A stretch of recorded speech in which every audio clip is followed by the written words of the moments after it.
ಗ್ರಾಮೀಣ ವ್ಯಾಸಂಗ ಪ್ರಮಾಣ ಪತ್ರ ಇದನ್ನು ತೆಗೆದುಕೊಂಡು ನೀವು ಕಲ್ತಿರುವಂತಹ ಶಾಲೆಗೆ ಹೋಗಬೇಕು. ಎಲ್ಲ ಫಿಲಪ್ ಮಾಡ್ತಾರೆ, ಮುಖ್ಯೋಪಾಧ್ಯಾಯರ ಸಿಗ್ನೇಚರ್ ಇಟ್ಟು ನೀವು ರೂರಲ್ನಲ್ಲಿ ಕಲ್ತಿದ್ರೆ ರೂರಲ್ ಸರ್ಟಿಫಿಕೇಟ್ಗೆ ಎಲಿಜಿಬಲ್ ಆಗ್ತೀರ ಅಂದ್ರೆ ರೂರಲ್ ಅಂಡರ್ ಸೀಟ್ನ. Hi dear students and parents, ಈ ವಿಡಿಯೋದಲ್ಲಿ ನಾನು ನಿಮಗೆ KCT ಮತ್ತು ನೀಟ್ ವಿದ್ಯಾರ್ಥಿಗಳಿಗೆ ಬೇಕಾಗಿರುವಂಥ ಡಾಕ್ಯುಮೆಂಟ್ಸ್ಗಳ ಬಗ್ಗೆ ಡೀಟೇಲ್ ಹೇಳ್ತೀನಿ. ಒಟ್ಟಾಗಿ ಈ ವಿಡಿಯೋದಲ್ಲಿ ಕ್ಲಾಸ್ ಎ ಬಗ್ಗೆ ಬೇಕಾಗಿರುವಂಥ ಡಾಕ್ಯುಮೆಂಟ್ಸ್ ಮತ್ತು ಫಾರ್ಮ್ಯಾಟ್ಸ್ನ ಡೀಟೇಲ್ ಆಗಿ ಹೇಳೋಕ್ಕೆ ಪ್ರಯತ್ನ ಮಾಡ್ತೇನೆ. ವಿಡಿಯೋನ ಬಿಡ್ದೇನೆ ವಾಚ್ ಮಾಡಿ. ಸೊ ಈ ವಿಡಿಯೋದಲ್ಲಿ ಕ್ಲಾಸ್ ಎ ಬಗ್ಗೆ ಹೇಳ್ತೇನೆ. ಸೊ ಕ್ಲಾಸ್ ಎ ಅಂದರೂ ಸಹ ನಿಮಗೆ ತಿಳಿಸ್ತೇನೆ. ಬಟ್ ಒಂದು ರಿಕ್ವೆಸ್ಟ್ ಇದೆ, ನೀವು ನನ್ನ ಚಾನಲ್ ನೋಡಿದಾಗ ಇಲ್ಲಿ ಸಬ್ಸ್ಕ್ರೈಬ್ ಅಂತ ಇರುತ್ತೆ, ಅದ್ರ ಮೇಲೆ ಕ್ಲಿಕ್ ಮಾಡಿ ಆಲ್ ನೋಟಿಫಿಕೇಶನ್ ಮೇಲೆ ದಯವಿಟ್ಟು ಕ್ಲಿಕ್ ಮಾಡಿ. ಅಂದಾಗಲೇ ನಾನು ವಿಡಿಯೋ ಅಪ್ಲೋಡ್ ಮಾಡಿದ ತಕ್ಷಣ ನೋಟಿಫಿಕೇಶನ್ ಬರುತ್ತೆ. ಓಕೆ, ಕಂಪ್ಲೀಟಾಗಿ ನಮಗೆ ಅಪ್ಲಿಕೇಶನ್ ಫಾರ್ಮ ಹಿಡಿದು ಕಂಪ್ಲೀಟ್ ಎಂಡ್ವರೆಗೂ ಅಡ್ಮಿಷನ್ಸ್ ಆಗೋವರೆಗೂ ಪ್ರೊಸೀಜರ್ ಪೂರ ಈ ಚಾನಲಲ್ಲಿ ನಿಮಗೆ ಅವೈಲೇಬಲ್ ಆಗುತ್ತೆ. ಓಕೆ, ಸೊ ಚಾನಲ್ ಒಂದಿಗೆ ಇರಿ. ಫೈನ್.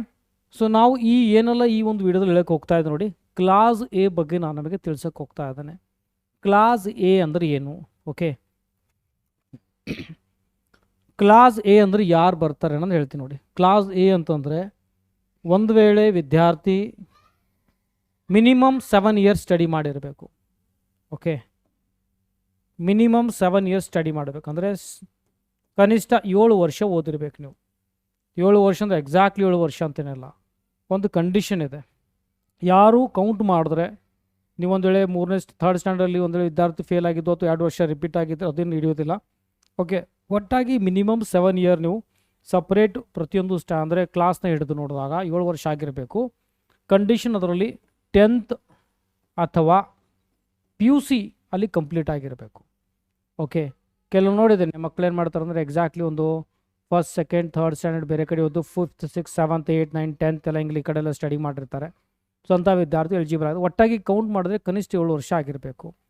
ಅದರಲ್ಲಿ ಕಂಪಲ್ಸರಿ 10ನೇ ತರಗತಿ ಅಥವಾ 12ನೇ ತರಗತಿ ಯಾವುದಾದ್ರೂ ಒಂದಿದ್ರೂ ಓಕೆನೆ.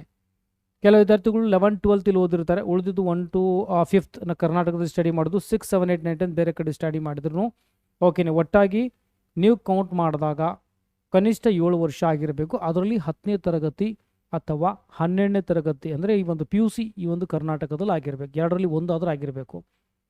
ಹಾಂ, ಒಂದು ವೇಳೆ ನೀವು 1 to 10th ವರೆಗೂ ನೀವು ಕರ್ನಾಟಕದಲ್ಲಿ ಸ್ಟಡಿ ಮಾಡಿದರೆ ಸೊ ನೀವು ಕ್ಲಾಸ್ ಏನಲ್ಲಿ ಬರ್ತೀರಾ. ಕನಿಷ್ಠ ಪಕ್ಷ 7 ವರ್ಷದ ನೀವು ಸ್ಟಡಿ ಮಾಡಿದ್ದು 10 ಅಥವಾ 12ನೇ ತರಗತಿ ಅಂದರೆ PUC ಇಲ್ಲಿ ಬಂದರೆ ಯಾವುದಾದ್ರೂ ಒಂದು ಇದ್ರೂ ಸಹ ಓಕೆನೆ, ಕ್ಲಾಸ್ ಏನಲ್ಲಿ ಬರ್ತೀರಾ. ಅಥವಾ ನೀವು 1 to 12th ವರೆಗೂ ನೀವು ಕರ್ನಾಟಕದಲ್ಲಿ ಸ್ಟಡಿ ಮಾಡಿದ್ರೆ ಅಂದರೂ ಸಹ ಏನಲ್ಲಿ ಬರ್ತೀರ, ಅಂದ್ರೆ ಕ್ಲಾಸ್ ಎ ಅಂತ ಕರಿತೀವಿ.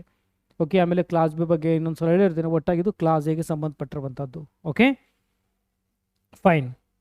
ಇದು ಅರ್ಥ ಆಯ್ತು ಅನ್ಕೋತಾ ಇದ್ದೀನಿ. ಅಥವಾ ಕೆಲವೊಮ್ಮೆ ಏನಾಗುತ್ತೆ ಅಂದರೆ 11th, 12th ಮಾತ್ರ ಏನಪ್ಪ ಅಂದರೆ ಬೇರೆ 11th, 12th ಮಾತ್ರ ಇಲ್ಲಿ ಸ್ಟಡಿ ಮಾಡಿರ್ತಾರೆ, 1 to 10th ಬೇರೆ ಒಂದು ಸ್ಟೇಟಲ್ಲಿ ಸ್ಟಡಿ ಮಾಡಿದರೆ ಸೊ ಅವರು ಕ್ಲಾಸ್ ಬಿನಲ್ಲಿ ಬರ್ತಾರೆ. ಆ ವಿದ್ಯಾರ್ಥಿಗಳು ತಮ್ಮ ಪೇರೆಂಟ್ಸ್ ಸ್ಟಡಿ ಸರ್ಟಿಫಿಕೇಟ್ ಓಕೆ ಮತ್ತು ಆಮೇಲೆ ವಾಸಸ್ಥಳನಲ್ಲಿ ಅಲ್ಲಿ ಆ ಒಂದು ಸರ್ಟಿಫಿಕೇಟ್ನ ಯೂಸ್ ಮಾಡಿ ಕ್ಲಾಸ್ ಬಿ ಅಂಡರ್ನಲ್ಲಿ ಬಂದು KE ಅಂಡರ್ ಸೀಟ್ನ ಪಡ್ಕೊಳ್ಬೋದು. Okay, so anyway class A ಬಗ್ಗೆ ಗೊತ್ತಾಯ್ತು ಅನ್ಕೋತಾ ಇದ್ದೀನಿ. ಯಾರು 1 to 12th ಇಲ್ಲಿ ಕರ್ನಾಟಕದಲ್ಲಿ ಸ್ಟಡಿ ಮಾಡಿದ್ರೆ ಕ್ಲಾಸ್ ಅಂತ ಅಪ್ಲಿಕೇಶನ್ ಹಾಕುವಾಗ ಎ ಅಂತ ಹಾಕಬೇಕು. ಅಥವಾ ಯಾರು 1 to 10th ಸ್ಟ್ಯಾಂಡರ್ಡ್ವರೆಗೂ ಸ್ಟಡಿ ಮಾಡಿದರೆ ಕ್ಲಾಸ್ ಎ ಅಂತ ಹಾಕಿ. ಅಥವಾ ಮಿನಿಮಮ್ 7 ವರ್ಷ ಸ್ಟಡಿ ಮಾಡಿದ್ದು 10th ಮತ್ತು 12 ಯಾವುದಾದ್ರೂ ಒಂದು ಸ್ಟಡಿ ಮಾಡಿರ್ಬೇಕು. ಹಿಂಗಾಗೋದಿಲ್ಲ. ಕೆಲವು ವಿದ್ಯಾರ್ಥಿ ನೋಡಿದ್ರೆ 1 to 9th ಸ್ಟ್ಯಾಂಡರ್ಡು ಕರ್ನಾಟಕದಲ್ಲಿ ಸ್ಟಡಿ ಮಾಡಿರ್ತಾರೆ, 10th ಮತ್ತು 12th ಎಲ್ಲ ಬೇರೆ ಸ್ಟೇಟಲ್ಲಿ ಸ್ಟಡಿ ಮಾಡಿರ್ತಾರೆ, ಅವ್ರು ಕ್ಲಾಸ್ ಎ ಅಂಡರ್ ಬರುವುದಿಲ್ಲ. ಓಕೆ, ಫೈನ್, ಅರ್ಥ ಆಯ್ತು ಅನ್ಕೋತಾ ಇದ್ದೀನಿ. ಸೊ ನಾವು ಲೆಟ್ಸ್ ಸಿ ರಿಕ್ವೈರ್ಡ್ ಡಾಕ್ಯುಮೆಂಟ್ಸ್ ಬಗ್ಗೆ ಮಾತಾಡಿ. ಆಲ್ರೆಡಿ ನೀವು ಸಬ್ಸ್ಕ್ರೈಬ್ ಮಾಡಿದ್ದೀರಿ ಅಂತ ನನ್ನ ಅನಿಸಿಕೆ. ಸಬ್ಸ್ಕ್ರೈಬ್ ಮಾಡಿ, ಬೆಲ್ ಬಟನ್ ಪ್ರೆಸ್ ಮಾಡಿ, ನಾವು ಆಲ್ ನೋಟಿಫಿಕೇಶನ್ ಆಲ್ ಅಂತ ಮಾಡಿ. ವಿಡಿಯೋ ಅಪ್ಲೋಡ್ ಮಾಡಿದ ತಕ್ಷಣ ನೋಟಿಫಿಕೇಶನ್ ಬರುತ್ತೆ. ಸೊ ರಿಕ್ವೈರ್ಡ್ ಡಾಕ್ಯುಮೆಂಟ್ಸ್ ಹತ್ರ ಬರೋಣ. ಸೊ ಮೊದಲನೇದು, ಈಗ ನೀವು ಅಪ್ಲಿಕೇಶನ್ ಹಾಕುವಾಗ ಏನು ಡಾಕ್ಯುಮೆಂಟ್ಸ್ ಬೇಕಾಗಲ್ಲ. ಒಂದು ಫೋಟೋ ಬೇಕಾಗುತ್ತೆ, ಪಾಸ್ಪೋರ್ಟ್ ಸೈಜು ಮತ್ತು ಸಿಗ್ನೇಚರ್ ಬೇಕಾಗುತ್ತೆ, ಮತ್ತು ಇನ್ನೂ ಡಾಕ್ಯುಮೆಂಟ್ಸ್ ಅಂತೂ ಬೇಕಾಗಲ್ಲ. ಯಾವುದ್ರದ್ದು ಅಪ್ಲೋಡಿಂಗ್ ಅಂತೂ ಇರೋದೇ ಇಲ್ಲ. ಆದರೆ ರೆಡಿ ಏನೆಲ್ಲ ಮಾಡಿ ಇಟ್ಕೊಳ್ಬೇಕು. 10ನೇ ತರಗತಿಯ ಕಂಪಲ್ಸರಿ ನಿಮ್ಮ ಹತ್ರ ಮಾರ್ಕ್ಸ್ ಕಾರ್ಡ್ ಇರಬೇಕು. ಓಕೆ, 10th ಏನಿದೆ ನೋಡಿ, ಕ್ಲಾಸ್ 10 ಆಗಿರ್ಬೋದು ಅಥವಾ SLC ಆಗಿರ್ಬೋದು, CBSE ಅಥವಾ ಬೇರೆ ಒಂದು ನಮ್ಮ ಸ್ಟೇಟ್ ಬಿಟ್ಟು ಅಥವಾ ನಮ್ಮ ಬೋರ್ಡ್ ಬಿಟ್ಟರೆ, ಕರ್ನಾಟಕ ಬೋರ್ಡ್ ಬಿಟ್ಟು ಬೇರೆ ಯಾವುದೇ ಬೋರ್ಡ್ ಇದ್ದರೂ CBSE ಆಗಲಿ ICS ಆಗಲಿ ನಿಮಗೆ ಕ್ಲಾಸ್ 10 ಅಂತ ಏನು ಕರಿತೀರಿ ಅದರ ಒಂದು ಮಾರ್ಕ್ಸ್ ಕಾರ್ಡ್ ಬೇಕಾಗುತ್ತೆ. ಈ ಮಾರ್ಕ್ಸ್ ಕಾರ್ಡ್ಲಿಂದ ಏನೆಲ್ಲ ಫೆಚ್ ಮಾಡುತ್ತೆ ಅಂತಂದರೆ ನಿಮ್ಮ ಹೆಸರು ಆಗಿರ್ಬೋದು, ಫಾದರ್ ನೇಮ್ ಆಗಲಿ, ಮದರ್ ನೇಮ್ ಆಗಲಿ, ಸ್ಪೆಷಲಿ ಡೇಟ್ ಆಫ್ ಬರ್ತ್ ಅಲ್ಲಿಂದನೇ ಕನ್ಫರ್ಮ್ ಆಗುತ್ತೆ. ಓಕೆ, ಸೊ ಹಾಗಾಗಿ 10ನೇ ತರಗತಿಯ ಮಾರ್ಕ್ಸ್ ಕಾರ್ಡ್ ಏನಂದ್ರೆ ಭಾಳ ಮುಖ್ಯವಾಗಿರುವಂಥದ್ದು ಬೇಕು ನೋಡಿ. ಅದು ಒಂದು 12th ಮಾರ್ಕ್ಸ್ ಕಾರ್ಡ್ ಬೇಕಾಗುತ್ತೆ. ಯಾರಾದರೂ ರಿಪೀಟರ್ ಇದ್ದರೂ ಸಹ ಬೇಕಾಗುತ್ತೆ. ನೀವು ಒಂದು ವೇಳೆ ಈಗ ಫ್ರೆಷರ್ ಇದ್ದರೂ ಸಹ ನಿಮ್ಮ ಎಕ್ಸಾಮ್ ಮುಗಿದ್ಮೇಲೆ ರಿಸಲ್ಟ್ ಬಂದಮೇಲೆ ಡಾಕ್ಯುಮೆಂಟ್ ವೆರಿಫಿಕೇಷನ್ ಸಂದರ್ಭದಲ್ಲಿ ಮಾರ್ಕ್ಸ್ ಕಾರ್ಡ್ ಬಂದರೆ ಓಕೆ, ಬಂದಿಲ್ಲ ಅಂದ್ರೂ ಪರವಾಗಿಲ್ಲ. ಪ್ರೊವಿಷನಲ್ ಮಾರ್ಕ್ಸ್ ಕಾರ್ಡ್ ಅಂತ ನೀವು ಕಾಲೇಜ್ನ ತೆಗೆದುಕೊಂಡು ಬಂದರೂ ಸಹ ಅದು ಅಪ್ಲಿಕೇಬಲ್ ಇದೆ. ಒರಿಜಿನಲ್ ಅಲ್ಲಿವರೆಗೆ ಬಂತು ಅಂದರೆ ನೀವು ಇದನ್ನು ಸಬ್ಮಿಟ್ ಮಾಡ್ಬೋದು. ಮುಂದೆ ಫ್ಯೂಚರ್ನಲ್ಲೂ ಸಹ ನಿಮಗೆ ಅದ್ರ ಬಗ್ಗೆ ಮಾಹಿತಿ ಕೊಟ್ಟಿರ್ತೇನೆ. ಸ್ಟಡಿ ಸರ್ಟಿಫಿಕೇಟ್ ಅಂತೂ ಕ್ಲಾಸ್ ಎ ವಿದ್ಯಾರ್ಥಿಗಳಿಗೆ ಆಗಲಿ ಇದು ಮಾತ್ರ ಬೇಕೇ. ಯಾಕಂದರೆ ಈ ಸ್ಟಡಿ ಸರ್ಟಿಫಿಕೇಟ್ ನಾನು ನಿಮಗೆ ಫಾರ್ಮ್ಯಾಟ್ ಸಹ ತೋರಿಸ್ತೇನೆ, ಕಂಪ್ಲೀಟ್ ಫಾರ್ಮ್ಯಾಟ್, ಡೋಂಟ್ ವರಿ. ಇದು ವಿಡಿಯೋ ಥರ್ಡ್ ಪಾರ್ಟ್ ಆಯಿತು. ಸೊ ಈ ರೀತಿ ಸ್ಟಡಿ ಸರ್ಟಿಫಿಕೇಟ್ ಇರಬೇಕು ನೋಡಿ. ಓಕೆ, ಈ ರೀತಿ ನೀವು ಟೈಪ್ ಮಾಡಿಸಿ ಅಥವಾ ಅದನ್ನು ಪ್ರಿಂಟ್ ಬೇಕಾದರೂ ತೆಗೆದುಕೊಳ್ಬೋದು. ತೆಗೆದುಕೊಂಡು ಇಲ್ಲಿ ಎಲ್ಲ ಡೀಟೇಲ್ಸ್ನ ನಿಮ್ಮ ಸ್ಕೂಲ್ 1 to 10 ಆಗಿರ್ಬೋದು ಅಥವಾ 11, 12 ಆಗಿರ್ಬೋದು, ಒಟ್ಟಾಗಿ 7 ವರ್ಷ ಮಿನಿಮಮ್ ಬೇಕು. ಅಥವಾ ನೀವು 1 to 12 ತೊಗೊಂಡ್ರು ತಪ್ಪೇನಿಲ್ಲ, 1 to 10 ತೆಗೆದುಕೊಂಡ್ರು ಓಕೆನೇ, ಅಥವಾ 7 ವರ್ಷ ತೆಗೆದುಕೊಂಡ್ರು ಓಕೆನೇ. ಸೊ ಇದರೊಳಗಡೆ ನಿಮ್ಮ ಡೀಟೇಲ್ಸ್ ಯಾರು ಬರೀತಾರೆ, ನಿಮ್ಮ ಸ್ಕೂಲ್ನಲ್ಲಿ ಬರೀತಾರೆ ಆಫೀಸಲ್ಲಿ. ಆಮೇಲೆ head of the institution signature ಮಾಡ್ತಾರೆ, HM ಸಿಗ್ನೇಚರ್ ಮಾಡ್ತಾರೆ. ಆಮೇಲೆ ಇನ್ಸ್ಟಿಟ್ಯೂಷನ್ ಸೀಲ್ ಹಾಕ್ತಾರೆ, ಅಲ್ಲಿ ಅವ್ರ ಮೊಬೈಲ್ ನಂಬರ್ ಬರೀತಾರೆ, ಕಂಪ್ಲೀಟ್ ಡೀಟೇಲ್ ಬರೆದಿರ್ತಾರೆ. ಅದಾದ ನಂತರ ಅದನ್ನು ತೆಗೆದುಕೊಂಡು ಬ್ಲಾಕ್ ಎಜುಕೇಷನ್ ಆಫೀಸರ್, ಕ್ಷೇತ್ರ ಶಿಕ್ಷಣಾಧಿಕಾರಿ ಅವರ ಆಫೀಸಿಗೆ ಹೋಗಬೇಕು. ಅಲ್ಲಿ ನಿಮ್ಮ ಸ್ಕೂಲಲ್ಲಿ ಅಡ್ರೆಸ್ ಹೇಳ್ತಾರೆ, ಯಾವೊಂದು ಬಿ ಆಫೀಸ್ ಬರುತ್ತೆ ಅಂತ ಅಲ್ಲಿ ಹೋಗಬೇಕು. ಅವರು ಇಲ್ಲೇನಪ್ಪ ಅಂದರೆ ಸೀಲ್ ಸಿಗ್ನೇಚರ್ ಹಾಕಿ ಮೊಬೈಲ್ ನಂಬರ್ ಬರೆದು ನಿಮಗೆ ಕೊಡ್ತಾರೆ. ಆವಾಗ ಈ ಒಂದು ಸ್ಟಡಿ ಸರ್ಟಿಫಿಕೇಟ್ ಕಂಪ್ಲೀಟ್ ಆಯಿತು. ಓಕೆ, ಅರ್ಥ ಆಯ್ತು ಅನ್ಕೋತಾ ಇದ್ದೀನಿ. ಡನ್. ಇದೇ ಫಾರ್ಮ್ಯಾಟ್ ಇರಬೇಕು ನೋಡಿ. ಯಾವುದೊಂದು ಅಂಗಡಿಯಲ್ಲಿ ಸಿಗುತ್ತೆ ಅನ್ನೋದನ್ನು ತೆಗೆದುಕೊಂಡು ಮಾಡಿದ್ರೆ ರಿಜೆಕ್ಟ್ ಆಗುತ್ತಾ, ಮಾಡೋದು ಬೇಡ. ಓಕೆ, ಇದು ಸ್ಟಡಿ ಸರ್ಟಿಫಿಕೇಟ್ ಸಂಬಂಧಪಟ್ಟಂಗೆ ಆಯಿತು. 1 to 10 ಆಗಿರ್ಬೋದು, 11, 12 ಅಲ್ಲಿ ತೆಗೆದುಕೊಳ್ಳಿ. 11, 12 ಅಂತ ಬಂದಾಗ ನಿಮಗೆ DDP ಸಿಗ್ನೇಚರ್ ಬೇಕಾಗುತ್ತೆ, ಅಲ್ಲಿ BO ಸಿಗ್ನೇಚರ್ ಬೇಕಾಗೋದಿಲ್ಲ, ರೈಟ್. ಆಮೇಲೆ ಕನ್ನಡ ಮೀಡಿಯಂ ಸರ್ಟಿಫಿಕೇಟ್. ಒಂದು ವೇಳೆ ನೀವು ಕನ್ನಡ ಮಾಧ್ಯಮದಲ್ಲಿ ಅಂದರೆ 1 to 10 ವರೆಗೂ ಕನ್ನಡದಲ್ಲಿ ಓದಿದರೆ ಮಾತ್ರ ನೀವು ಎಲಿಜಿಬಲ್ ಇರ್ತೀರಾ. ಅಂದರೆ ಈ ಒಂದು ಕನ್ನಡ ಮೀಡಿಯಂ ವಿದ್ಯಾರ್ಥಿಗಳಿಗೆ ಸೀಟ್ ರಿಸರ್ವ್ ಇರುತ್ತೆ. ಓಕೆ, ಅದ್ರ ಬೆನಿಫಿಟ್ ತೆಗೆದುಕೊಳ್ಳಿ. ಒಂದು ವೇಳೆ ನೀವು ಕನ್ನಡ ಮೀಡಿಯಂ ಆಗಿದ್ದರೆ ಅಪ್ಲಿಕೇಶನ್ ಹಾಕುವಾಗ ಎಸ್ ಅಂತ ಹಾಕಬೇಕಾಗತ್ತೆ. ನೋಡಿದ್ದೀನಿ ಅಪ್ಲಿಕೇಶನ್ ಫಾರ್ಮಲ್ಲಿ ರಾಂಗ್ ಮಾಡ್ತಿರೋ ಮೇಲೆ ಕಂಟಿನ್ಯೂ ಪೂರ್ತಿ ರಾಂಗೇ ಆಗುತ್ತೆ. ಓಕೆ, ಭಾಳ ಕೇರ್ಫುಲ್ಲಾಗಿ ನೋಡಿ. ಯೂಟ್ಯೂಬಲ್ಲಿ ನಾನು ವೀಡಿಯೋ ಮಾಡ್ತೇನೆ, ಭಾಳ ಜನ ವೀಡಿಯೋ ಮಾಡ್ತಿರೋದನ್ನು ಕರೆಕ್ಟಾಗಿ ನೋಡಿ, ಕರೆಕ್ಟಾಗಿ ಎಂಟ್ರ್ ಮಾಡಬೇಕು. ಅಪ್ಲಿಕೇಶನ್ ರಾಂಗ್ ಆದರೆ ಉಳ್ಕಿದ್ದೆಲ್ಲ ರಾಂಗ್ ಆಗುತ್ತೆ. ಚಾನಲ್ನಲ್ಲಿ ಟೋಟಲಿ ಫ್ರೀ ಇರುತ್ತೆ. ಹಾಂ, ಇಲ್ಲಿ ಪೇಡ್ ಏನಿರುತ್ತಪ್ಪ ಅಂದರೆ ಒಂದು ವೇಳೆ ಕಸ್ಟಮೈಸ್ ಪರ್ಸ್ನಲ್ ಗೈಡೆನ್ಸ್ ಬೇಕಾಗಿದ್ದು, ಕಸ್ಟಮೈಸ್ಡ್ ಅಂದರೆ ನಿಮ್ಮ ರ್ಯಾಂಕಿಂಗ್ ತಕ್ಕಂಗೆ ನಿಮಗೆ ಪರ್ಟಿಕ್ಯುಲರ್ಲಿ ಫೋನ್ ಮೂಲಕ ನಿಮಗೆ ಗೈಡೆನ್ಸ್ ಬೇಕಾಗಿತ್ತು ಅಂದರೆ ಆ ಮಾತ್ರ ಚಾರ್ಜ್ ಇರುತ್ತೆ. ಇಲ್ಲಿ ಯೂಟ್ಯೂಬಲ್ಲಿ ಟೋಟಲಿ ಫ್ರೀನೇ ಇರುತ್ತೆ. ಯಾಕಂದರೆ ಥೌಸಂಡ್ಸ್ ಆಫ್ ಸ್ಟೂಡೆಂಟ್ ಜೊತೆ ಮಾತಾಡೋದು ಕಷ್ಟ ಆಗುತ್ತೆ. ಹಾಗಾಗಿ ಫಿಲ್ಟ್ರ್ ಮಾಡೋಕ್ಕೋಸ್ಕರ ಒಂದು ಮೆಂಬರ್ಶಿಪ್ ಅಂತ ಮಾಡಿರ್ತೇವೆ, ಪ್ರೈಮ್ ಮೆಂಬರ್ಶಿಪ್ ಅಂತ. ಇಂಟ್ರೆಸ್ಟ್ ಇದ್ದರೆ ಒಂದು ವೇಳೆ ಕಸ್ಟಮೈಸ್ ಸರ್ವಿಸ್ ಬೇಕಾಗಿತ್ತು, ಒಂದು ವೇಳೆ ನಮ್ಮ ಟೀಮ್ ಜೊತೆಯಲ್ಲಿ ನನ್ನ ಜೊತೆಲಿ ಮಾತಾಡ್ತಾ ಕರೆಕ್ಟಾಗಿ ಏನೇ ಡೌಟ್ ಕ್ಲಿಯರ್ ಮಾಡೋಕೋದಿತ್ತು ಅಪ್ ಟು ಎಂಡ್ವರೆಗೂ ಅಂದರೆ ಮಾತ್ರ ಮೆಂಬರ್ಶಿಪ್, ಇಲ್ಲಾಂದ್ರೆ ಅವಶ್ಯಕತೆ ಇಲ್ಲ. ವಿಡಿಯೋ ನೋಡಿ ಎಲ್ಲ ಗೊತ್ತಾಗುತ್ತೆ. Okay, Kannada medium certificate. ಒಂದು ವೇಳೆ ವಿದ್ಯಾರ್ಥಿ 1ರಿಂದ 10ನೇ ತರಗತಿವರೆಗೆ ಕನ್ನಡ ಮಾಧ್ಯಮದಲ್ಲಿ ಸ್ಟಡಿ ಮಾಡಿದರೆ ಅವನು ಎಲಿಜಿಬಲ್ ಆಗ್ತಾನೆ. ಅದಕ್ಕಾಗಿ ಏನು ಮಾಡಬೇಕಂದ್ರೆ ನಾನು ನಿಮಗೆ ಫಾರ್ಮ್ಯಾಟ್ ತೋರಿಸ್ತಾ ಇದ್ದೀನಿ, ನೋಡ್ಬೋದು ಇದು. ಓಕೆ, ಇದನ್ನು ಈ ಒಂದು ಫಾರ್ಮ್ಯಾಟ್ ಟೈಪ್ ಮಾಡಿಸಿ ಅಥವಾ ಇದನ್ನು ಪ್ರಿಂಟ್ ತೆಗೆದುಕೊಂಡು ಸ್ಕೂಲಿಗೆ ವಿಸಿಟ್ ಮಾಡಿ, ಎಲ್ಲೆಲ್ಲಿ ಕಲ್ತಿದ್ದೀರಾ ಅಲ್ಲಿ ಹೋಗ್ಬೇಕು ನೀವು ಅಲ್ಲಿ. ಓಕೆ, ಹೋಗಿದ್ದನ್ನೆಲ್ಲ ಕಂಪ್ಲೀಟಾಗಿ ಎಂಟರ್ ಮಾಡಿ, ನಿಮ್ಮ ಎಲ್ಲ ಸಿಗ್ನೇಚರ್ ಮಾಡಿರ್ತಾರೆ ಮುಖ್ಯೋಪಾಧ್ಯಾಯರು, HM ಎಲ್ಲ. ಆಮೇಲೆ ಅದನ್ನು ತೆಗೆದುಕೊಂಡು ಬ್ಲಾಕ್ ಎಜುಕೇಷನ್ ಆಫೀಸ್ ಹತ್ರ ಹೋಗಿ ಸೀಲ್ ಸಿಗ್ನೇಚರ್ ತೊಗೊಂಡು ಆಮೇಲೆ ಎಂಟ್ರ್ ಮಾಡ್ಕೊಳ್ಳಿ. ಓಕೆ, ಆಮೇಲೆ ವೆರಿಫಿಕೇಷನ್ ಹತ್ರ ಮತ್ತು ಅಪ್ಲೋಡಿಂಗ್ ಬರುತ್ತೆ, ಅದು ಆಮೇಲೆ ಬರುತ್ತೆ. ಮೊದಲು ಡಾಕ್ಯುಮೆಂಟ್ಸ್ ರೆಡಿ ಮಾಡಬೇಕು, ಅದು ಇಂಪಾರ್ಟೆಂಟ್. ಓಕೆ, ಇದು ನೀವು 1ನೇ ತರಗತಿಯಿಂದ 9ನೇ ತರಗತಿವರೆಗೂ ಕನ್ನಡದಲ್ಲಿ ಓದಿದ್ದೀನಿ ಅಂತೇಳಿ ಆದರೆ ಉಪಯೋಗ ಇಲ್ಲ, ನೋ ಯೂಸ್. ಮತ್ತು ನೀವು LKG 9ನೇ ತರಗತಿಗೆ ಓದಿದ್ದೀನಿ ಕೌಂಟ್ ಮಾಡಿ 10 ವರ್ಷ ಆಗುತ್ತೆ, ಅದನ್ನು ಯೂಸ್ ಇಲ್ಲ. 1 to 10 ಕಂಪ್ಲೀಟಾಗಿ ನೀವು ಕನ್ನಡ ಮಾಧ್ಯಮದಲ್ಲಿ ಓದಿದರೆ ಮಾತ್ರ ನೀವು ಎಲಿಜಿಬಲ್ ಆಗ್ತೀರಿ. ಅದರಲ್ಲಿರುವಂತಹ ಸೀಟ್ಸ್ ರಿಸರ್ವೇಷನ್ನ ನೀವು ಕ್ಲೇಮ್ ಮಾಡ್ಕೊಳ್ಬೋದು. ಓಕೆ, ಫೈನ್, ಅರ್ಥ ಆಯ್ತು ಅನ್ಕೋತಾ ಇದ್ದೀನಿ. ಅದು ಫೈನ್. ಕನ್ನಡ ಮಾಧ್ಯಮದ ಬಗ್ಗೆ ಒಂದು ವೇಳೆ ನೀವು ಬಿಲಾಂಗ್ ಆಗಿದ್ದರೆ ಎಲ್ಲರೂ ತೆಗೆದುಕೊಳ್ಳೋಕ್ಕಾಗಲ್ಲ, ಒಂದು ವೇಳೆ ಕನ್ನಡ ಮೀಡಿಯಮದಲ್ಲಿ ಸ್ಟಡಿ ಮಾಡಿದರೆ ಮಾತ್ರ. ರೂರಲ್ ಸಂಬಂಧಪಟ್ಟ ಹಾಗೆ ಒಂದು ವೇಳೆ ವಿದ್ಯಾರ್ಥಿ 1ರಿಂದ 10ನೇ ತರಗತಿಯವರೆಗೂ ರೂರಲ್ ಏರಿಯಾದಲ್ಲಿ ಸ್ಟಡಿ ಮಾಡಿದರೆ, ಓಕೆ, ನೀವು ಸ್ಟಡಿ ಮಾಡಿರೋಂಥ ಏರಿಯಾ 1 to 10 ಸ್ಟ್ಯಾಂಡರ್ಡ್ವರೆಗೂ ರೂರಲಲ್ಲಿ ಬರೋಂಗಿದ್ರೆ ಆ ಸಮಯದಲ್ಲೂ ಸಹ ಬಂದರೆ ನೀವೇನಪ್ಪ ಅಂದ್ರೆ ರೂರಲ್ ಅಂಡರ್ ಇರುವಂಥ ಸೀಟ್ಸ್ನ ಈಸಲಿ ತೆಗೆದುಕೊಳ್ಳಬಹುದು. ನೋಡಿ, ನೀಟ್ ಆಗಿರ್ಬೋದು, KCTL ಆಗಿರ್ಬೋದು, ಕನ್ನಡ ಮತ್ತು ರೂರಲ್ ವಿದ್ಯಾರ್ಥಿಗಳಿಗೆ ಈವನ್ ರ್ಯಾಂಕಿಂಗ್ ಭಾಳಷ್ಟು ಲೋ ಆಗಿದ್ರು ಸಹ ನೀವು ತೆಗೆದುಕೊಳ್ಬೋದು. ಯಾಕಂದ್ರೆ ಸೀಟ್ ರಿಸರ್ವ್ ಇರುತ್ತೆ, ಬೆನಿಫಿಟ್ ಆಗುತ್ತೆ, ನೋ ಡೌಟ್. ರೂರಲ್ ಸರ್ಟಿಫಿಕೇಟ್ ಮಾಡಿಸ್ಬೇಕು. ಯಾವ ರೀತಿ ಸ್ಟಡಿ ಸರ್ಟಿಫಿಕೇಟ್ ಮಾಡಿಸ್ತೀರ, ಯಾವ ರೀತಿ ಕನ್ನಡ ಮಾಡಿದ್ರೆ ಅದೇ ರೀತಿ ರೂರಲ್ ಸರ್ಟಿಫಿಕೇಟ್ ಇರುತ್ತೆ. ಇಲ್ಲಿ ಸ್ವಲ್ಪ ಕಂಡೀಷನ್ಸ್ನು ಸಹ ಇದೆ, ನಾನು ನಿಮಗೆ ಹೇಳ್ತೀನಿ. ಒಂದು ವೇಳೆ ನೀವು ಜನರಲ್ ಮೆರಿಟ್ಗೆ ಬಿಲಾಂಗ್ ಆಗಿದ್ದು ಅಂಥವ್ರು ರೂರಲ್ನಲ್ಲಿ ಸ್ಟಡಿ ಮಾಡಿದರೆ ನಾನ್ ಕ್ರಿಮಿಲಿಯರ್ ಸರ್ಟಿಫಿಕೇಟ್ ಅಪ್ಲೈನ ಮಾಡಬೇಕಂದ್ರೆ ಅದನ್ನು ನೀವು ಅಲ್ಲಿ ಕೊಡಬೇಕಾಗುತ್ತೆ. ಪರಿಶೀಲನಾ ಪ್ರಮಾಣ ಪತ್ರ ಅಂದರೆ ನಿಮ್ಮ ಒಂದು ಆ್ಯನ್ಯುವಲ್ ಇನ್ಕಮ್ 8 ಲ್ಯಾಕ್ ಎಬೋ ಇಲ್ಲ ಅಂತೇಳಿ ನೀವು ತಹಸೀಲ್ದಾರ್ರಿಂದ ಪಡ್ಕೊಂಡು ನೀವು ಕೊಟ್ಟಾಗ ನೀವು ಜನರಲ್ ಮೆರಿಟ್ ಇದ್ದು ರೂರಲ್ನಲ್ಲಿ ಸ್ಟಡಿ ಮಾಡಿದರೆ ನೀವು ಎಲಿಜಿಬಲ್ ಆಗ್ತೀರಿ, ಇಲ್ಲಾಂದ್ರೆ ಆಗೋದಿಲ್ಲ. ಓಕೆ, ನೀವು ನಮಗೆ ಇದರ್ಥ ಆಯ್ತಾ? ರೂಲ್ ಸರ್ಟಿಫಿಕೇಟ್ 1 to 10 ವರೆಗೂ ರೂರಲಲ್ಲಿ ಓದಿದ್ರೆ ಮಾತ್ರ ನೀವು ಎಲಿಜಿಬಲ್ ಆಗ್ತೀರಿ. ಅದಕ್ಕಾಗಿ ಸರ್ಟಿಫಿಕೇಟು ಈ ಫಾರ್ಮೇಟ್ ಇರಬೇಕು ನೋಡಿ. ಗ್ರಾಮೀಣ ವ್ಯಾಸಂಗ ಪ್ರಮಾಣ ಪತ್ರ ಇದನ್ನು ತೆಗೆದುಕೊಂಡು ನೀವು ಕಲ್ತಿರುವಂತಹ ಶಾಲೆಗೆ ಹೋಗಬೇಕು. ಎಲ್ಲ ಫಿಲಪ್ ಮಾಡ್ತಾರೆ, ಮುಖ್ಯೋಪಾಧ್ಯಾಯರ ಸಿಗ್ನೇಚರ್ ಹಾಕಿ ಕೊಡ್ತಾರೆ, ಎಲ್ಲ ಡೇಟಲ್ಲಿ ಹಾಕ್ತಾರೆ. ಇದನ್ನು ತೆಗೆದುಕೊಂಡು ಮತ್ತೆ ಯಾವ ಅಂಡರ್ ಬರುತ್ತೆ ಆ ಒಂದು ಮತ್ತು ನಿಮ್ಗೆ ಇದಕ್ಕೆ ಹೋಗಬೇಕಾಗತ್ತೆ ಬಿ ಆಫೀಸರ್, ಅಲ್ಲಿ ಮತ್ತೆ ಸಿಗ್ನೇಚರ್ ಸೀಲೆಲ್ಲ ಹಾಕಿದ ಮೇಲೆ ಇದು ಕಂಪ್ಲೀಟ್ ಮುಗೀತು. ಜನರಲ್ ಮೆರಿಟ್ ವಿದ್ಯಾರ್ಥಿಗಳಿಗೆ ಸ್ಪೆಷಲ್ ಹೇಳತ್ತೀನಿ ಕೇಳಿ. ಒಂದು ವೇಳೆ ನೀವು ಜನರಲ್ ಮೆರಿಟ್ಗೆ ಬಿಲಾಂಗ್ ಆಗಿದ್ದು ಅಂದರೆ OBC SC ST ಏನಿಲ್ಲ, ಈ ಸರ್ಟಿಫಿಕೇಟ್ ಕೊಟ್ಟರೆ ಸಾಕು.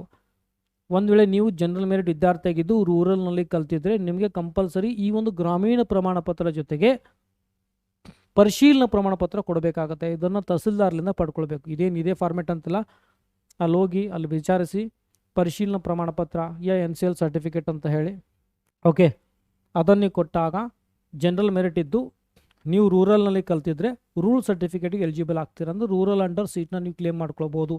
ಜನರಲ್ ಮೆರಿಟಿಗೆ ಹೇಳ್ತಾ ಇದ್ದೀನಿ, this is applicable only for general merit student. ಮತ್ತಿನ್ನೊಂದು, ಓಕೆ, ಇದು ಅರ್ಥ ಆಯ್ತು ಅನ್ಕೋತಾ ಇದ್ದೀನಿ, ಫೈನ್.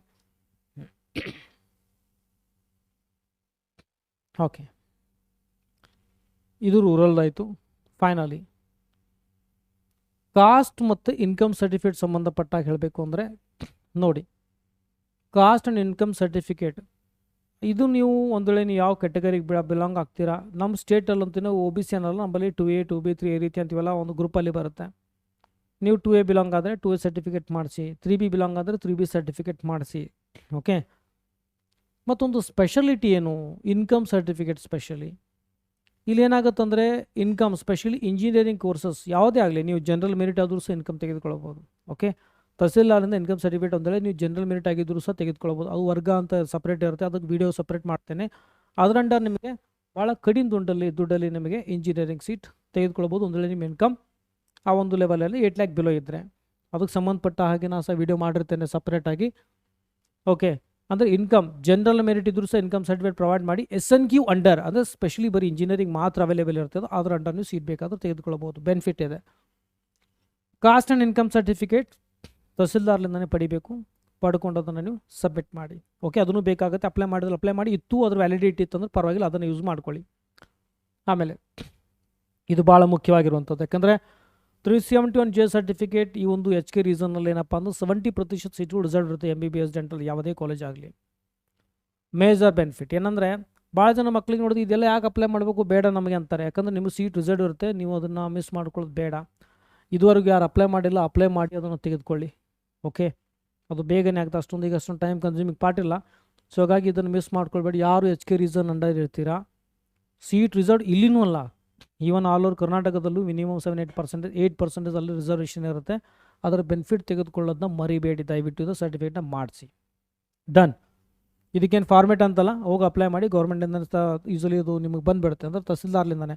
ಇವು ಸ್ಟಡಿ ಸರ್ಟಿಫಿಕೇಟು ಕನ್ನಡ ರೂರಲ್ ನೀವೇ ಮಾಡ್ಕೊಳ್ತೀರಾ, ಬಟ್ ಇದನ್ನು ಅಪ್ಲೈ ಮಾಡಿ ಅಲ್ಲಿಂದನೇ ಬರುತ್ತೆ.